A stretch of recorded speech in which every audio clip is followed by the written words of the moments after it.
Welcome, everyone, to the Deep Dive. Today, we're plunging into one of humanity's most ancient and persistent questions, really. In a world that's constantly shifting beneath our feet, what can we truly rely on? Where do we find genuine refuge and lasting substance? It's a huge question, isn't it? It echoes through every generation. We instinctively grab at so many things, possessions, relationships, external achievements, hoping they'll give us that solid ground. Absolutely. And for this deep dive, we've got a really fascinating source. It's an ancient text known as 40 Kanakain, or Yeah. the 40 Saccakiriya-gathas Gathas meaning verses or stanzas. of truth action. Saccakiriya. Exactly. And this discourse, it was recorded way back on July 23, 2497 BE. That's 1954 for us. And it offers a profoundly unique perspective. Yeah, our mission today is to unpack what this teaching says about truth and, crucially, where to find genuine refuge. And it outlines a path, a very practical one, for cultivating inner stability. And fair warning, right? Some of these insights might really challenge your conventional understanding. Definitely. They go pretty deep. Okay, let's get into it. Our journey starts with the essence of truth itself, Saccakiriya. We said it means a statement made when one performs an act of truth. But what kind of truth are we actually talking about here? Well, that's what's so interesting. The teaching defines truth, or sajja, as more than just factual accuracy. It emphasizes being genuine, being real. Right. The term used is kamkring. Concrete, real person. Right, and having deep substance or essence, sa. So it's not just asking, are your facts straight? It's asking, is your inner being true? Is there real substance there? It's about profound integrity. That's a powerful distinction. So true substance isn't just what you do, but who you are deep down. Exactly. And the source is clear. This isn't just for, monks or special people. It says this kind of truth is fundamental for everyone. Men, women, young, old, lay people, monastics, if you want to be considered a person of true substance. And it even connects this to the highest level, doesn't it? It does. This truth, this integrity, is presented as a fundamental perfection, a barami, that all Buddhas past, present, and future have had to cultivate. Wow. Yeah. The text basically says, without this genuine inner truth, enlightenment just isn't possible. It's foundational. Okay, so that really sets the stage. This inner truth is paramount, which naturally leads to the next big question. If truth is found within, where does this text say we find true refuge? Especially when the outside world feels so shaky. Right. And here, the text directly challenges our usual habits. It tells us straight up that seeking refuge in external things like wealth, money, gold, or even in relationships like spouses or children, well, it says these are ultimately empty or worthless. Empty. Why empty? Because they can't come with us. Simple as that. They can't accompany us beyond death. You can't take your gold. You can't take your family in that ultimate sense. It's a pretty stark reminder of impermanence, isn't it? Pushing us to look deeper. Exactly. And this pushes us towards a really radical core teaching stated in Pali, which the source emphasizes, atahi atano natho. Which means? Self is one's own island. Self is one's own refuge. Wow. That just flips the whole script, doesn't it? Stability isn't out there. It's something you cultivate in here. Precisely. It's not about finding something external to cling to, but about realizing the potential within yourself. And this is hammered home by another powerful statement. Let me guess, more Pali? And you got it. Sudipakata asudipakata nanyo anyanya visodhe. Okay, break that down for us. It means purity and impurity are personal matters. One cannot purify another. So, total personal responsibility. Absolutely. The text uses this great analogy. Think of a clean cloth that gets dirty. It's like a good person doing something bad, just like nobody else can truly wash that cloth for you. Nobody else can purify you. Your actions, your inner state, they're yours alone. Exactly. It's that radical self-responsibility. You can't outsource your own inner work. That dirty cloth analogy really sticks with you. And this idea, this self-reliance, it extends even to the Dhamma itself. Right. There's that other quote. Right. Atadipa atasaran nanyasaran, damadipa damasaran nanyasaran. Be an island unto yourselves. Be a refuge unto yourselves. Take no other refuge. Let the Dhamma be your island. Let the Dhamma be your refuge. You take no other refuge. Yeah. So the Dhamma itself becomes this internal island, this internal refuge, not just something external you lean on. Okay, this raises a huge question then. If refuge isn't in external stuff, and even the Dhamma is understood internally, what about the triple gem? The Buddha, the Dhamma, the Sangha. Are they external things we take refuge in? And that's where the text gets really interesting and maybe even a bit controversial for some. It directly challenges a superficial understanding. How so? It literally asks, is the Buddha just a statue?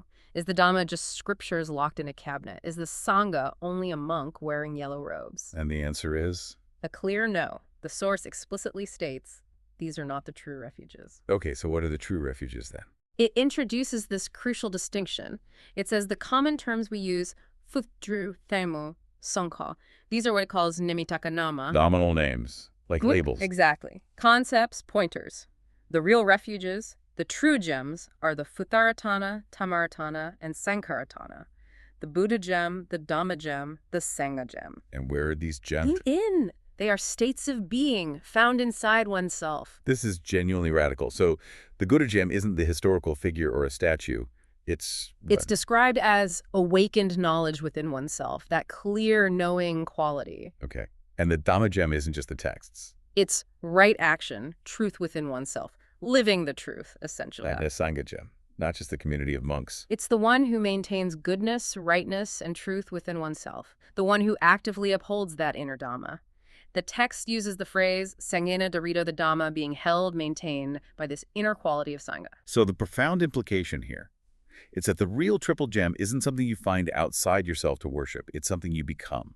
You cultivate awakened wisdom, right action, inner integrity within yourself. Precisely. It shifts the whole focus from external devotion to internal realization. It's quite transformative. Okay, so if this true refuge, this triple gem, is within, how do we actually find it? How do you start that inward journey? Does the text give practical instructions? It does. It describes a specific meditation method.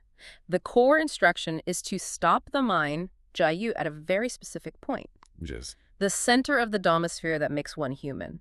It's described vividly as being clear and pure like the yolk of an egg. stopping the mind at the center, like finding a point of stillness. Exactly. And this is the core practice. As the mind settles there, becomes more centered and subtle, the text says one starts to perceive a series of inner bodies, or kayas. Kayas, like layers. Sort of.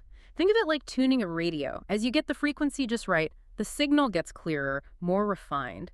You're accessing deeper levels of your own consciousness, represented by these kayas. And it describes these in detail, right? What's the progression? Yeah, it's quite specific. It starts with the human body, both a coarse and a fine version. Then you access a heavenly body, also coarse and fine. Then a Brahma body, coarse and fine.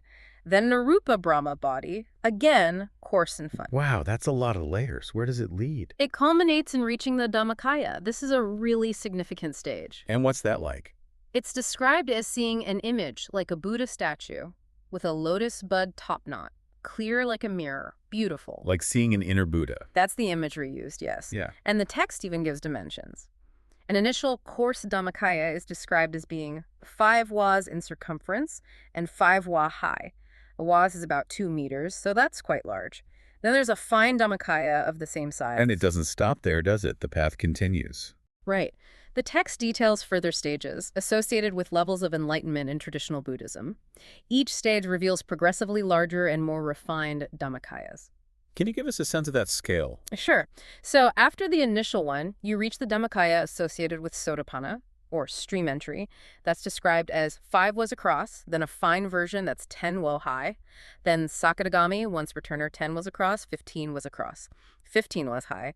Then Anagami, non-returner, 15 was across, 20 wa high. Getting bigger and presumably clearer each time. Exactly. The text emphasizes increasing clarity and beauty at each stage. And the final stage mentioned is the Arahant Dhammakaya, the fully enlightened level. That one is described as 20 was across and a magnificent 30 was high. 30 wa high. That's 60 meters. That's huge. It signifies a vast, fully developed state of consciousness. And what's truly surprising, maybe even unique to this teaching, are the abilities described for someone who reaches this Arahant Dhammakaya. Okay, I'm intrigued. What kind of abilities? Well, according to this text, they gain the capacity to perceive all realms of existence. It gets incredibly specific. It mentions seeing all 456 hells, all the lower realms, all the heavenly realms, all the Brahma realms. Whoa. Like a complete map of reality, experienced directly. That's the implication. A total experiential understanding of the cosmos, samsara, everything. And it goes further. What else? It says they can even meet and communicate directly with Buddhas in nirvana. They can ask questions, understand everything. It implies a kind of omniscience, or at least access to ultimate knowledge. That's That's genuinely mind-bending. To go from stopping the mind at the center to perceiving all realms and talking to Buddhas, what's the ultimate purpose of gaining that kind of perception, according to the text? It seems to be about achieving complete freedom from suffering through absolute knowledge and mastery. Knowing reality completely inside and out leads to liberation from it. Okay. So after detailing this incredible inward journey and its potential, where does the teaching go next? What holds this whole path together? It emphasizes the absolute cornerstone, respect for the true Dhamma, the Saddhamma. It states, all Buddhas respect the Saddhamma, Sabbasaddhamma Guruno. This respect is presented as the unwavering foundation for all Buddhas, always. And what does that respect actually look like in practice? Is it just bowing to scriptures? Not at all, based on what we've discussed. It means holding one's mind firmly fixed in the Dhamma, grounded in that inner truth, unmoving no matter what happens externally. Like being unshakable. Exactly. The source uses these really strong analogies. It says this mental firmness should be firm like an Indra's pillar, Indakalupamo, an unshakable pillar.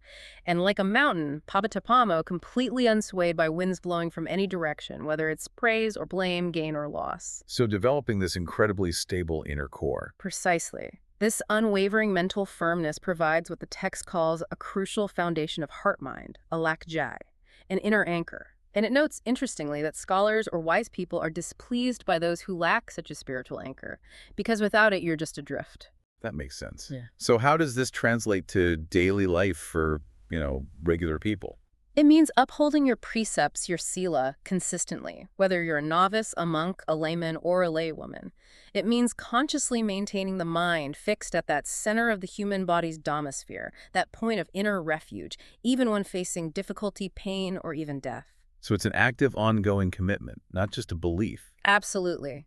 That unwavering commitment, that mental stability grounded in the inner center, is presented as true respect for Saddhamma. It's lived respect. And what are the results, the benefits of cultivating this kind of respect, this inner stability? Well, the text explains that living this way naturally leads to genuine respect and even worship from others. You become a kind of living example of the religion's potential. Makes sense. People are drawn to that kind of integrity. And it also suggests a kind of protection, ensuring one is cared for, even if living in solitude. It says if you're truly firm in the Saddhamma, you won't even have to worry about basics like food. People will be moved to support you, even if you're alone in the forest. It implies that inner cultivation resonates outwards. Interesting. Did the text mention anything else about different types of enlightened beings? It does, briefly. It lists 6 categories of Buddhas. Sabbanu, which is the fully supremely enlightened Buddha. Pacceka Buddhas, who are enlightened on their own but don't teach widely. Savaka Buddhas, the enlightened disciples. Then Sutta and Bahusutta, meaning learned and very learned ones. And finally, Anu Buddhas. Anu Buddhas. What does that mean? Follower Buddhas. And crucially, the text states that those who achieve the Dhammakaya through this path are considered these Anu Buddhas. So it reinforces the idea that this path isn't just for the Buddha, but for followers who undertake this journey inward. Exactly. It makes this profound inner realization accessible, in a sense. Okay, so we've really covered a lot of ground here, diving deep into this ancient teaching from 1954. What's a big takeaway? I think it's incredibly clear. The message is that true refuge, the real essence of the Triple Gem, and the path to finding unshakable inner stability. They aren't out there somewhere. They aren't external concepts or figures you just have faith in. They're found inside. Yes. Yeah. By deeply exploring, settling, and cultivating the mind within yourself. By finding that lakjai, that inner anchor. It really underscores the enduring value of that kind of work, doesn't it? Right. Cultivating a resolute, unshakable mind, especially in a world that feels like it's constantly changing. Definitely. Instead of chasing stability in things that are inherently fleeting, this teaching points directly towards a profound inherent truth that you can uncover and actually live from right within yourself. Which leaves us, and you, the listener, with a final thought to maybe chew on. Given this deep dive into finding true refuge within, how might you begin to shift your own search for stability? Maybe moving it away, even just a little, from purely external sources, towards exploring that profound inherent truth the text points to, right inside yourself.